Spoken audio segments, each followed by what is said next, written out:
Welcome everybody to SF Live. My name is Kai Hoffmann. I'm the @JR Mining Guy on Twitter and the CEO of the Soar Financial Group. Thank you for joining us. We got an extra special episode lined up again with you for you today, and we'll be joined in a few short seconds by Andy Schectman. He's the CEO of Miles Franklin, and somebody been wanting to bring on the program for a while now because he's the CEO of a bullion dealer. He sees exactly what is happening behind the curtain, and we can help, or we can start looking behind the headlines with him as well. How real is a silver squeeze? How real is the Fed sort of crushing the silver price as well? Like what's involved there, and why are the premiums so high for some things? Really curious to hear his perspective. Before I switch over to my guest, make sure to follow us on YouTube, follow us on Twitter, hit that like and subscribe button. It tremendously helps us out with the algorithm, and we can't wait to have you comment as well and sort of hear your opinion on that. We'll definitely get back to that. Now, I've said enough. Let me switch over to my guest. And Andy, it's great to have you on the program. Thanks for coming on. Good to be here, Kai. Thanks for having me, bud. Good to see you again. Yeah, it's been a while since we last chatted. We were on a panel together with Rob Keynes and a couple other guys. Jesus, a long time ago. It's just, time has just flown by. How you been, and how busy are you these days, Andy?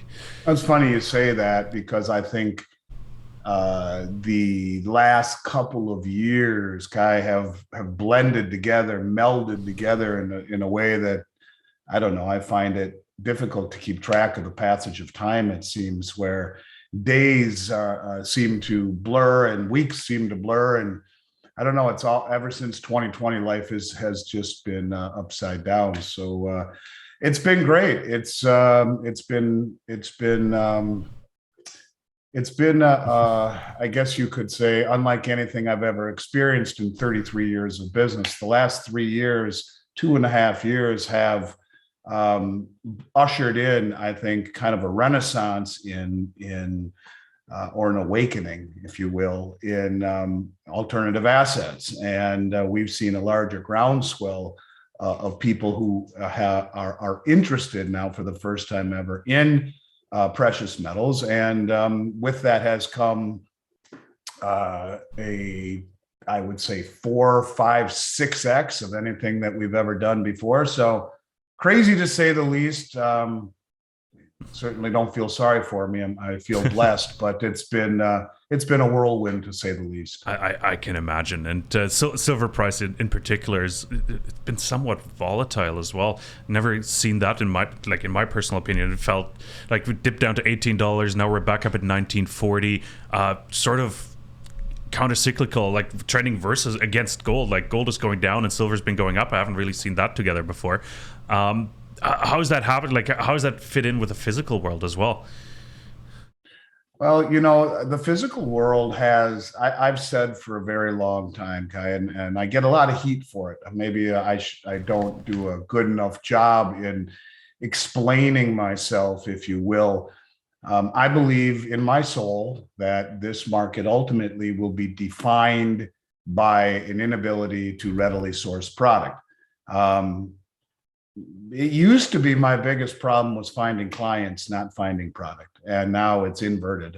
Finding clients is fortunately not as difficult as finding product and keeping it in. I received an email just yesterday from one of the largest distributors in the world.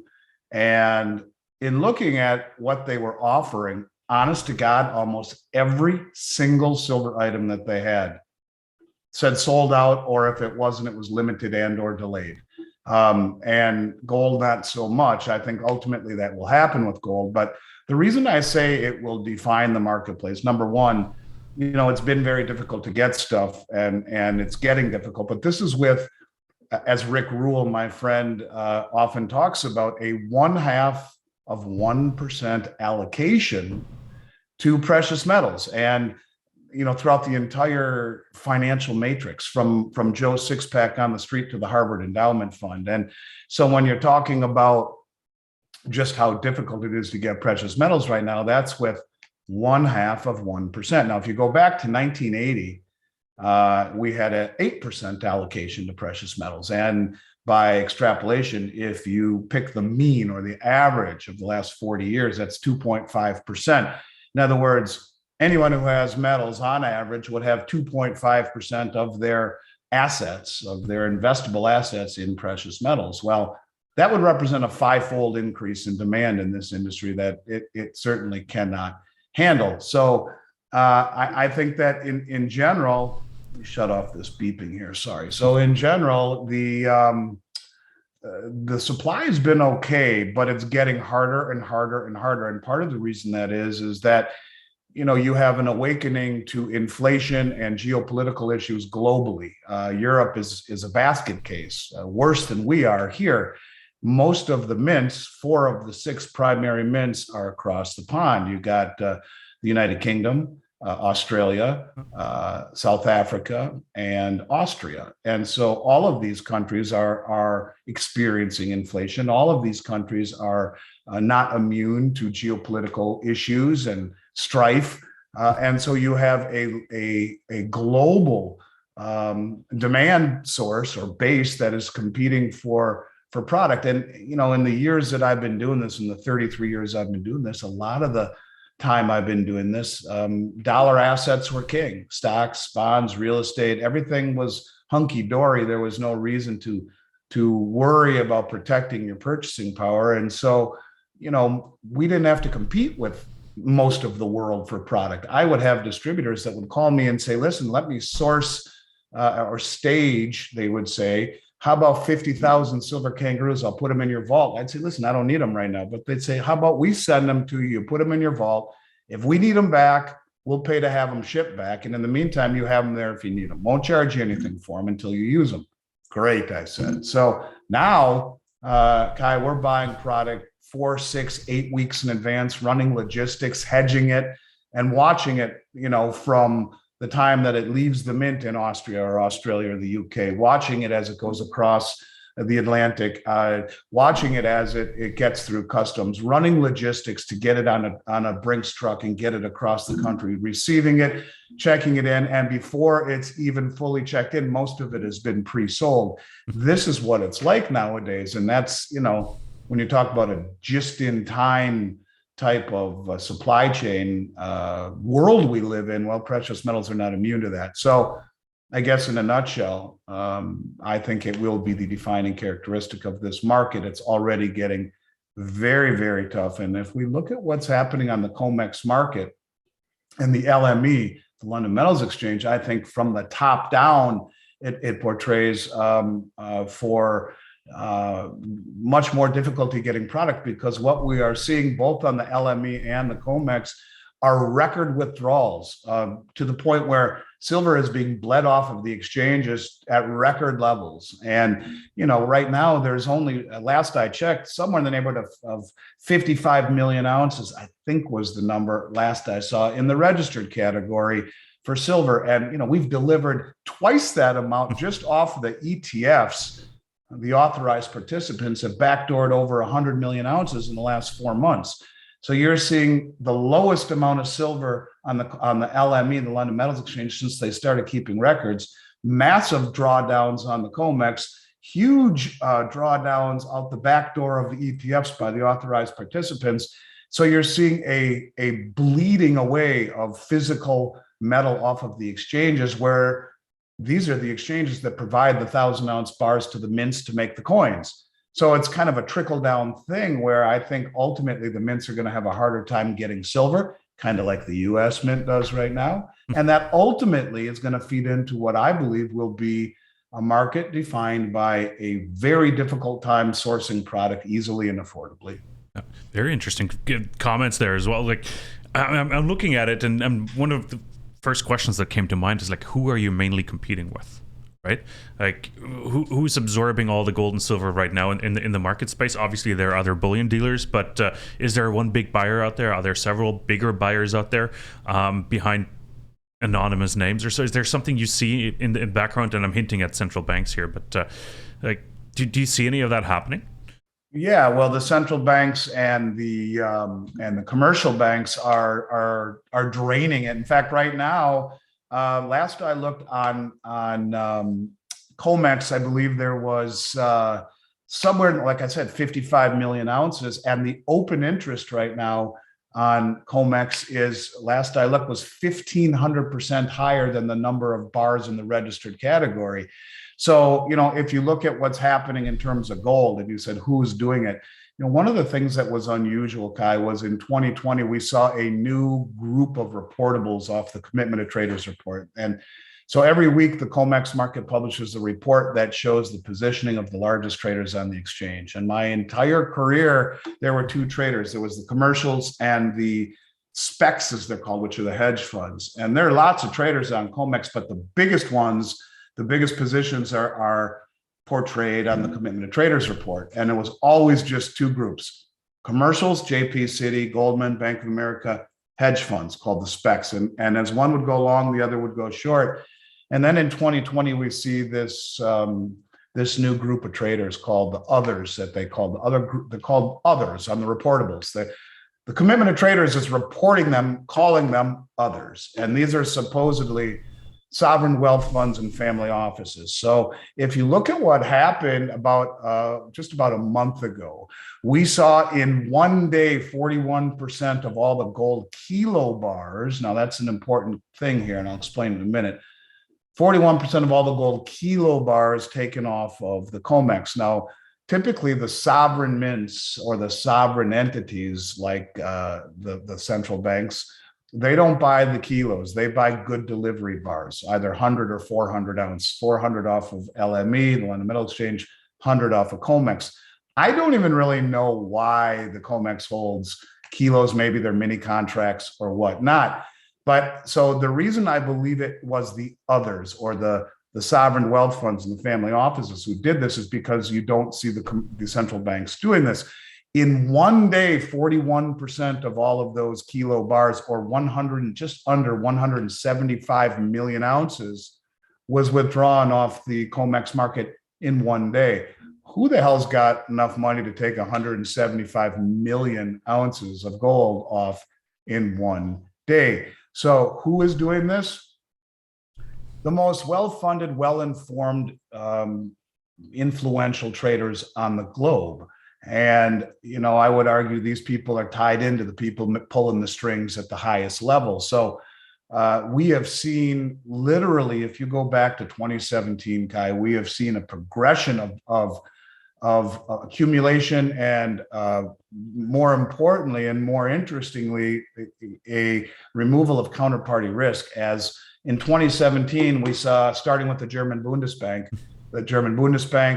the Bank of Hungary, the Bank of Poland, the Bank of Turkey, the Dutch National Bank, the Bank of Austria, the Czech National Bank. We have seen a progression of withdrawal off of the exchanges. Now, in their case, it was off of the Bank of England and the New York Fed. It was repatriating gold that has been held by these exchanges for years, in some cases decades. It was very unusual to see that. And then these same banks that were repatriating their gold have gone on a buying spree for quite some time. That was front-running the 2019 reclassification of gold as a Tier 1 reserve asset, and the only other one in the world. And since that moment, we have seen a continuation, a common theme of accumulation, and most interestingly, taking possession, pulling it off of the exchanges in an effort to remove counterparty risk. So this is nothing new, and it's something that is continuing to this day. So whether you look at it starting at the top with the commercial banks who started the central banks who started the trend, JP Morgan, who by Ted Butler's estimation, even though pleading guilty to manipulating the metals market to the Justice Department and paying a $920 million fine, watching Michael Nowak and two other traders, he being their head gold trader, off their metals desk in New York City, now found guilty for doing the exact same thing and going to prison, hasn't been sentenced yet. Whether it be the commercial banks like JP Morgan, even in that environment, who amassed, according to Butler, 1.1 billion ounces of silver and 45 million ounces of gold, the largest physical position the world has ever seen, or the other commercial banks. So the central banks, the commercial banks, the others, let's call them the sovereign wealth funds and the family offices, or the authorized participants, which are hedge funds and again, commercial banks draining the ETFs, entities draining the London Metal Exchange. Who the hell is doing it? And it's a common thread that we are seeing. So the biggest money in the world is front running what's coming. The biggest money in the world is always closest to the information spigot. So yeah, they have more money, and yeah, they are more influential. But imagine you're a central banker, and you went to high school. You and I went to high school together. And we're best friends. You might call me and say, the hedge fund you're running. Well, if I were running that hedge fund, maybe I would take possession of 175 million ounces of gold. Just saying, if you look at the positioning of the commercial banks as well on the exchanges, they are, for the first time, and it's interesting when you look at the commercials, Kai. The commercials aren't just on the commitment of traders report. It's not just the banks. It's also, they lump the producers into the commercial category. So the producers, or anyone who hedges their metal for their business, is considered a commercial. And I don't buy that so much, because typically the producers in a company like mine that would be lumped into that category because we're hedging it specifically to protect our business. We're not hedging to speculate. Now, most of us are hedging to offset risk, but the commercial banks hedge to speculate mostly. And so anyways, if you just pull out the producers and look at the position just of the banks, they're really long. I've never seen them this long, ever in my whole career. So you have the most sophisticated, well-funded, well-informed traders on the globe who are not only systematically draining the exchanges of metal, taking possession of it, but also in paper going long, and they have hoodwinked through a tremendous amount of manipulation the managed money, the hedge funds, into going short. And the hedge funds always lose the war. They may win a battle or two, but to see the hedge funds record short on COMEX is a position that I would not want to be in if I were them. And I think they don't have the pain tolerance or the deep pockets that the commercial banks do. And as prices start to rise, you will see short covering enact what I believe is a religious experience to some of these traders. So it's a trickle down theory starting at the top, and the biggest money in the world is always out in front of price, of information, and of positioning into whatever it is that's coming next. And I think so. This is a long game. You got to be patient. But if we were playing chess and I looked at the board, I'd say, shit, Kai, this is a board that looks like someone's about ready to call check. We're not there yet, but it calls for as much optimism in rising prices as I've seen maybe in my entire career. Yeah, definitely an exciting environment we're in right now. Fed meeting actually happening today as we're recording this. FOMC notes or announcement should happen in the next 2 hours here. But I was thinking, like, how much does the Fed have a grip on the silver price? That's one thing. But also maybe, and you hinted at it, sort of what's to come next. Right.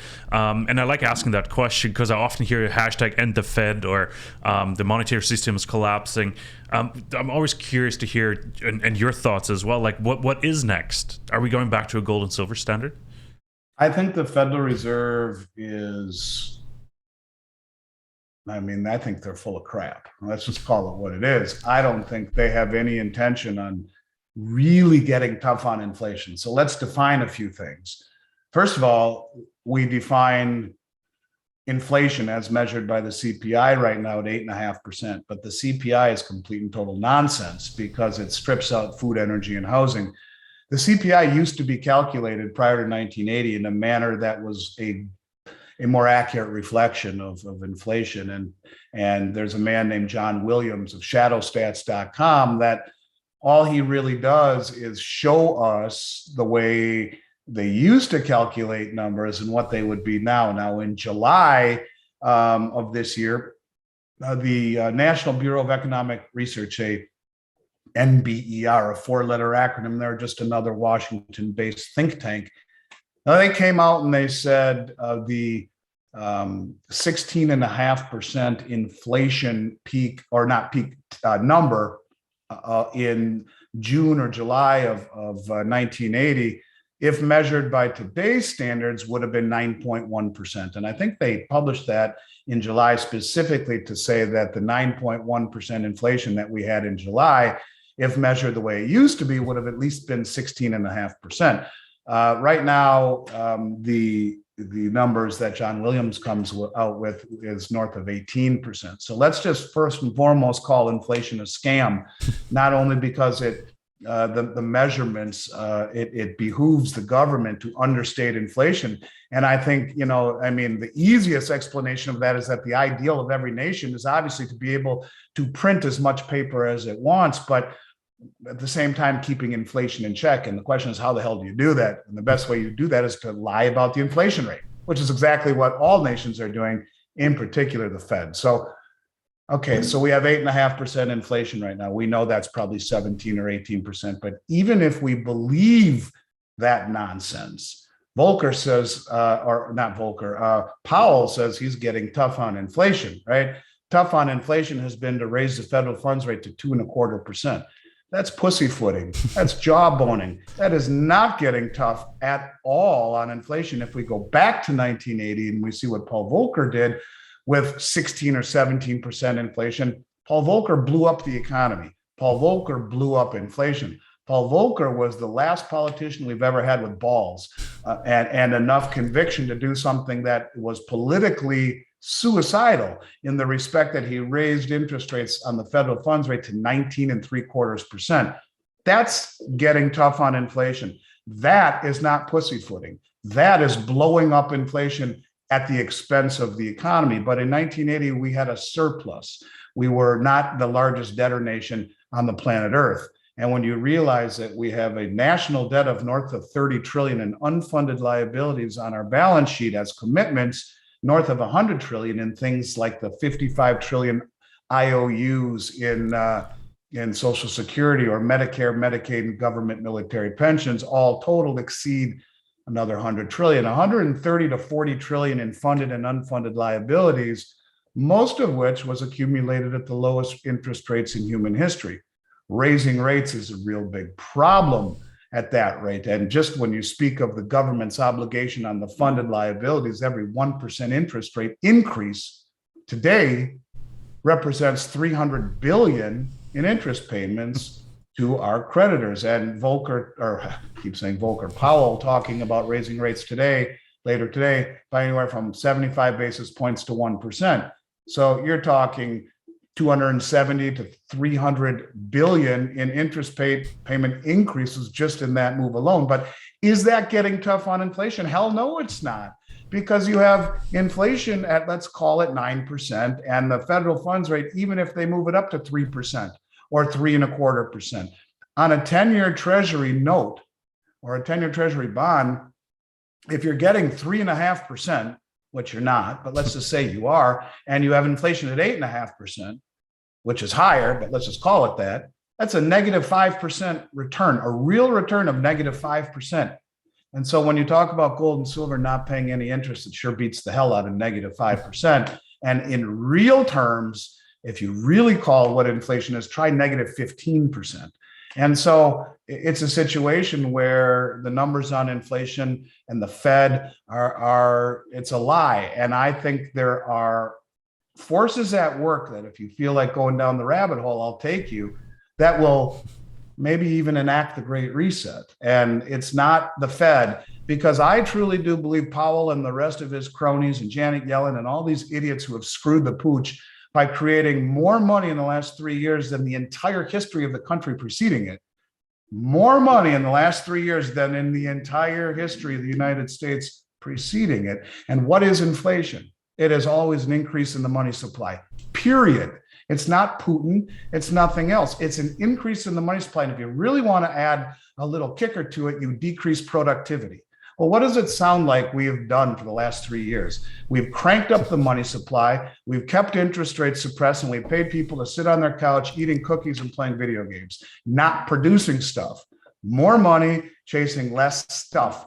Fewer people producing stuff, less stuff to be sold, and more money chasing it.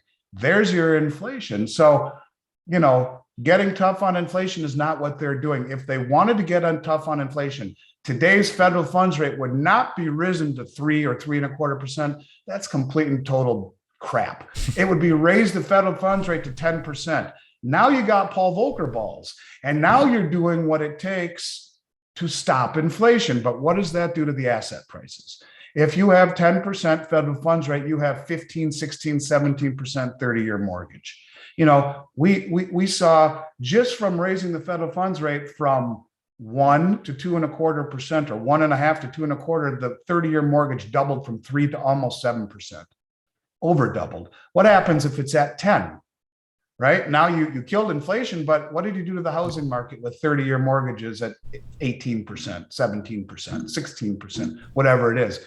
How about the bond market, where the majority of all the bonds that were issued over the last 3 years have been at 0 or 1%? What happens to those? What happens to the debt obligation on variable rate debt? What happens to the companies all throughout, the Dow and the Russell 5000, who have expanded their corporations and hired people and done all of these things based upon low interest rates and easy money?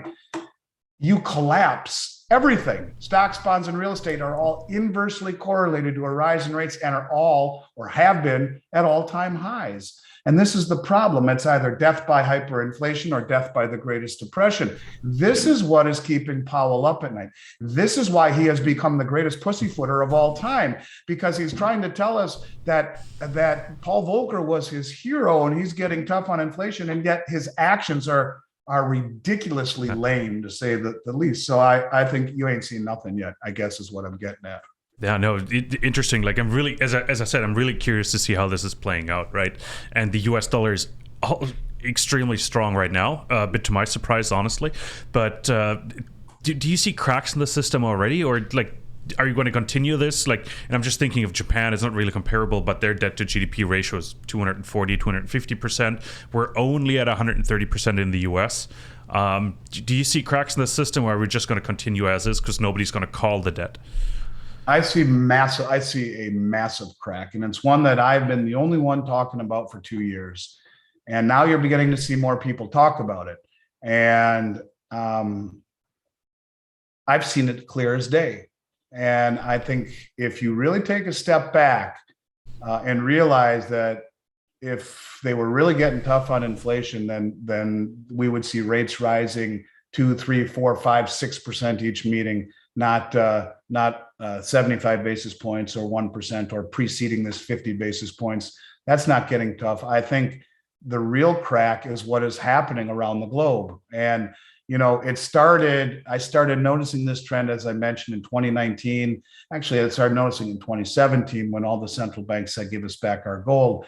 In 2018, those same banks bought more gold as a group than they did in the 60 years previously combined. In 2019, the Bank of International Settlements, which is the most influential bank on the planet, the central bank, reclassified gold as the world's only other tier 1 reserve asset. That's a big deal. There's only one other tier 1 reserve asset. It's US dollars and treasuries. Almost for 80 years, it's been that way. And out of nowhere, after the banks go on a repatriation and buying spree, obviously they were clued into what's coming. They reclassified gold as a tier 1 asset.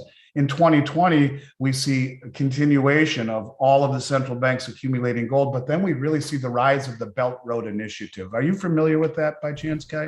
Yeah, well, the Belt Road is China connecting to Europe more or less through all the countries, but financing all the countries along the way and sort of making them dependent on the UN, right? Right. So, well, kind of. The Belt Road Initiative is the largest infrastructure project in human history.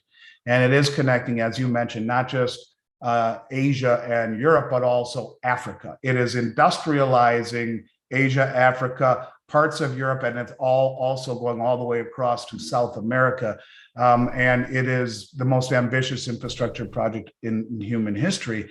The representation of the Belt Road, just as is, represents north of 75% of human population, 45% of global GDP. I'll make a few points about the Belt Road Initiative. Every OPEC country, all of them, all 13 of them, are members of the Belt Road Initiative. The Belt Road Initiative, the majority, if not all of the contracts on this massive infrastructure project, which, by the way, will be, roads and railways and maritime channels and the whole 9 yards. It will only be patrolled by military and commerce. It is the Panama Canal on steroids, but the majority, if not all of the contracts, are settling in the new Chinese digital yuan. That's a big deal for where I'm going to take you. But the digital yuan has now, let's call it a beta test, a 3-year successful test, already worked at the Winter Olympics, and all of the the contracts on the Belt Road, it's successfully showing that a Chinese distributed ledger technology, digital central bank currency works. And with close to 20 billion in successful trades, let's call it a beta test for where I'm going to take you. It works. So let's talk about how Klaus Schwab and his great reset and all of this craziness happens, because it's not at the hands of the Fed. And I think that's the most important thing, or they would have done something about it already. They would have quantitatively tightened in a meaningful way, not pussyfooting. They would have raised rates meaningfully, not pussyfooting. But if you look at what's happening, this coalition, so you have the Belt Road Initiative, which all the OPEC members are part of. And then you have the BRICS nations, Brazil, Russia, China, India, South Africa. But you have other countries now joining the BRICS nations. You have Egypt, you have Iran, you have Venezuela, you have Argentina. You have all of these countries joining the BRICS nations. You put all of them together, it represents close to 90% of human population. Now, how does it get really funky? Saudi Arabia just announced their intention to join the BRICS nation. They are already part of the Belt Road Initiative. What makes the dollar the world reserve currency? I ask people this, and it's shocking that most people don't know, but it is the protection of the Saudi kingdom. And by extension, OPEC's promise to sell oil globally in US dollars. In 1971, when Nixon closed the gold window and went back on our promise to the world of governments being able to redeem their dollars for gold at a fixed rate of $35 an ounce, our dollar became fiat. It was 3 years later that Henry Kissinger was dispatched to the Saudi kingdom and said, hey, we got your back. We're going to protect you. No one's ever going to screw with you, ever. Before that, OPEC is going to denominate oil globally in dollars. And it's been for 50 years that this synthetic demand for the dollar has been created. Every country on the planet has to own them in order to buy oil, period. And that's been the way that it has been because of this relationship. Well, the day we left Afghanistan, with people hanging from the wings of a transport plane, with our own American men and women behind enemy lines, with the people who the Afghani freedom fighters who trusted us screwed behind enemy lines with their biometrics given to the Taliban as we left, not to mention the billions of dollars worth of military equipment we left there. We ruined our image in many respects globally. It was an embarrassing day to be an American, even for a patriot like myself. And there's no coincidence to the announcement, the timing of the announcement. The day after, Russia and Saudi Arabia announced a joint military cooperation agreement. Think about that for a second. We've been protecting them for 50 years, and now Russia says, well, we're going to do it too. The next day, Nigeria did the same thing.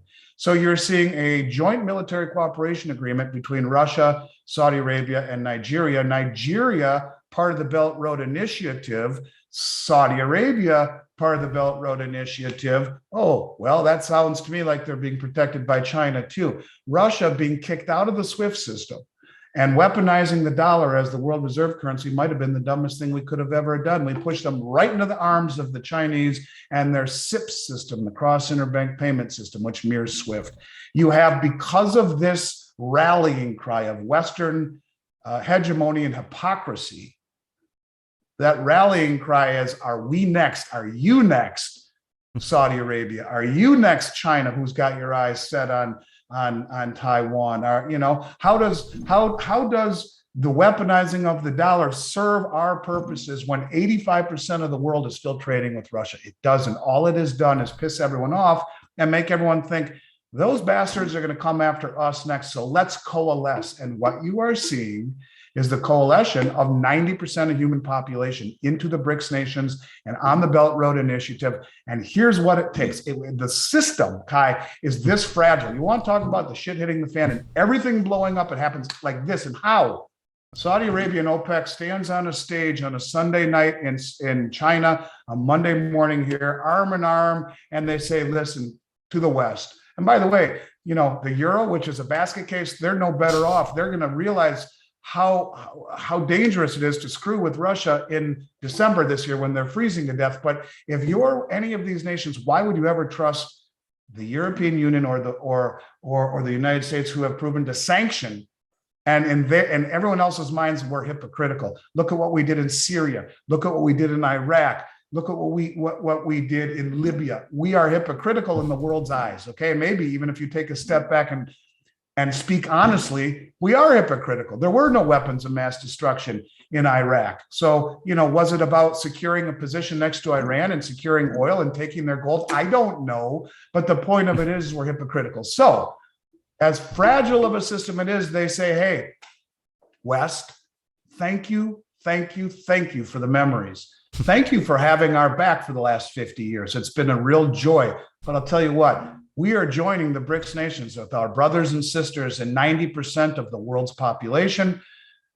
We've decided through OPEC that now that we're being protected by Russia and China and India and all of the other countries in the BRICS nations, that we're going to start to issue oil in other currencies, not just US dollars. Remember, every OPEC country is on the Belt Road. In the BRICS, 6 of the 13 OPEC countries are already on the BRICS or have applied. The 7th, United Arab Emirates, just joined the BRICS banks, which means there's 5 other countries there, or 6 other countries that I'm sure will join BRICS, but they're already on the Belt Road. And all they need to say is, hey, thanks.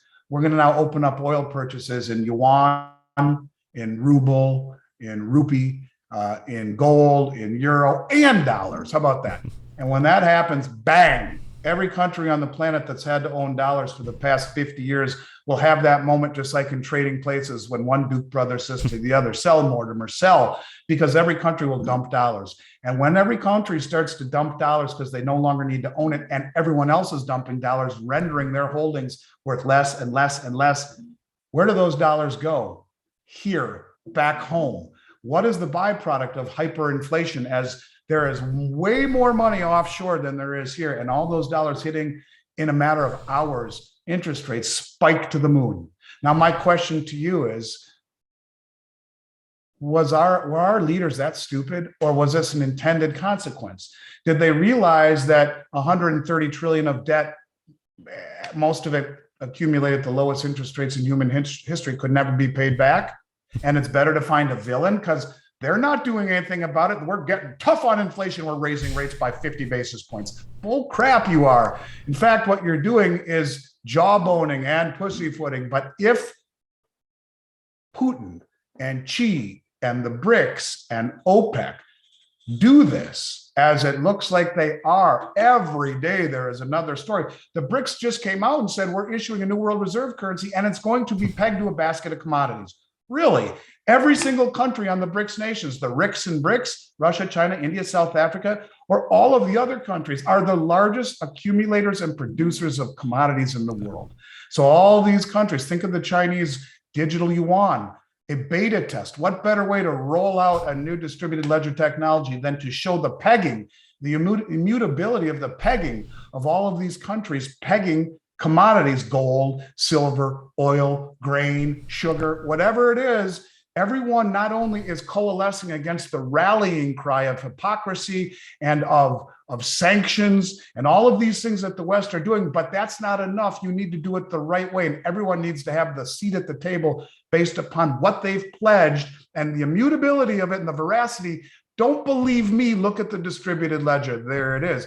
And bang, just like that, the dollars dump, interest rates spike in the United States. There's your villain. Wasn't us, the Fed, who screwed the pooch. It's them. And interest rates spike to a level that the Fed does not have the cojones to do. And when that happens, stocks, bonds, and real estate at all-time highs, inversely correlated to a rise in rates, all collapse. There's your Klaus Schwab moment.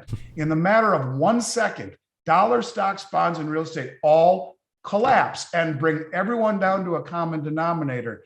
There's your great reset. There is your massive problem. And when that happens, if you're not already positioned in precious metals, well, good luck to you, because you're long going to be screwed completely and totally. And I think that is where the crack is. That is what people need to focus on. The sideshow, that's the Fed. They're not going to do anything meaningful. The rest of the world, 90% of human population, that's what we all need to be focusing on. Oh, fantastic commentary, Andy. Really, really appreciate you sharing your insights with us. Really insightful. And I think that is a crack. I'm just curious, and we don't have to go into this now. Like, will it happen over time, or is there going to be one event and all of a sudden we're going to switch? I feel like there's going to be one trigger that's going to cause that crack to open wide, in my opinion. So, well, you could argue that the what expedited this process was kicking Russia out of SWIFT and weaponizing the dollar. I think what that moment will be is when they all come and tell us what the digital currency or their new currency is. They just came out and said that about a month ago. You can Google BRICS to issue world reserve currency. And just the other day, let me find it here on my computer. There was an article that came out, a man named Sergei Glaziev. Let me just find it real quick. Bear with me 1 second. I'll read it to you. It's quite interesting. So Sergei Glaziev is the Russian minister in charge of integration and macroeconomics of the Eurasian Economic Union. He says, the article says, Glaziev laid out the fundamental principles upon which the new post-US dollar economic system will be based. Although some common unit will be agreed upon, it will not be based upon any particular currency as with the Bretton Woods order, that means the dollar, but rather a market basket of local currencies, those are the BRICS currencies, tied more deeply to an array of real commodities such as gold and other precious metals, grain, hydrocarbons, sugar, etc. So this is the head guy that's in charge of doing this, who's come out and said this is what's going to happen. But about 3 weeks before that, right after Saudi Arabia said they're going to join BRICS, the BRICS nation said we're issuing a new global reserve currency. Hasn't come out yet, but my guess is they will use the success of the 3-year beta test of the Chinese digital yuan as the rails for the new BRICS currency to show the immutability of what is being pledged to the system. So, when you look at a concept like the European Union, it didn't work because the countries were all moving in different directions. Some were the engines of growth and others weren't. Some took long vacations over the summer, some didn't. Some were more productive and others were more of a welfare state. Didn't work. Here, everyone who's joining has a mutual distrust and borderline hatred of the West. And they've been under the West's thumb for centuries. And now they're getting their seat at the table. So there's your rallying cry. But to do it the right way, it goes beyond mutual hatred and distrust. That certainly will coalesce and make everyone, yeah, let's do it. But you all have to have an equal footing at the table. And the way that you do that, when you look at the UN, the US dominates the UN. That's not fair. Everyone should have an equal footing at the table. And you do that by pledging an equal amount of a commodity to a distributed ledger and leaving it there for the whole world to see, even if it's a private blockchain and not an open source blockchain, as it most certainly will be in a private invitation type of blockchain system. They'll make it so that the world can see what's pledged there and the immutability of it on the technology. And I think that is what spells the end, the death knell, if you will, of the Western system. And not only that, when you just simply talk about the fallacy of composition, Kai, which means the individual parts are not as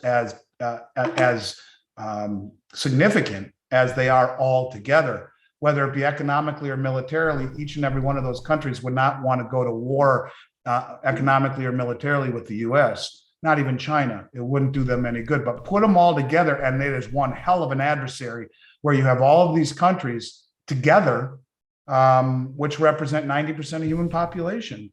And now you're even seeing Mexico wanting to join the BRICS, Turkey wanting to join the BRICS, Egypt wanting to join the BRICS. These are countries that are our allies. They're joining the BRICS. They're leaving the Western system. All of these countries in Europe, Hungary, Turkey, Poland, Czech Republic, a lot of the European Union countries that are in the Union but don't trade the euro, trade their own currency, they're the largest accumulators of gold right now. Why? Because they know you're going to need that to have a seat at the table. Turkey, for the first 7 months of 2022, has bought more gold than any central bank on the planet. Turkey. Why? They're getting out of the system and they're moving to the BRICS. Why not? That's what everybody's going to do. And who's going to be left? The West, the US, Japan, the Western European Union, and Canada. They're all broken and insolvent, every single one of them. And all of the other countries that will be joining will be resource rich And they're all the countries that produce the commodities. And if not, they've gone on a buying spree since 2017, every one of them. They're positioning. This is a game of chess. People in this country think in terms of seconds and minutes. They're more concerned about the Johnny Depp trial or O.J. Simpson or any of these things that are relevant, while as a country like China thinks in terms of decades and has been positioning and waiting for this moment and setting up infrastructure internally with their ghost cities and all of this infrastructure, and externally. And they've been doing that with the proceeds of us buying all of their party favors for the last 20 or 30 years. And now they have risen to a level of prominence, and they are using that influence and that wealth to industrialize the world, whether it be South America or Africa. And all of these countries are moving to this coalition, and the West is on the sidelines. So I think that's what people need to pay attention to, not what the Fed will or won't do. That's just a bunch of nonsense. No, absolutely. I fully agree with you, Andy, but we have to cut it off here at this time. Next episode, we're going to dive into why the silver premiums are so high, and also why silver trading below $20 and gold below $17 or even $2,000, if all of this is in fact true. And well, it's pointing that way, but why aren't the prices reacting? But that's a discussion for another day, because that will take us down a whole nother rabbit hole. And Andy, I really appreciate it for your time. Really, thank you so much for joining us, and I'm sure you'll be busy. So thank you so much. Yeah, I'm sure I will too. And I'll look forward to coming back on again, Kai, and we can talk all about the silver premiums. As being a U.S. mint distributor, one of only 27 in the world, I'm very, very keenly aware of high silver premiums, especially in the Eagles. And that would definitely be a topic for our next discussion. And I'll look very forward to it. Awesome. Let me know when I can come back, and I'll be here. We'll get that set up as soon as possible. Awesome. Andy, thank you so much. And to everybody else, thank you so much for tuning in. This was an episode of SEV Live. I'm Kai Hoffmann, the CEO of the Soar Financial Group, and the @JR Mining Guy on Twitter. Leave a comment, leave a like, subscribe to the channel. Over 80% of you are not subscribed to the channel who are watching. So make sure to change that. Really appreciate it. And let us know what you think. Thank you so much, and we'll be back with more soon.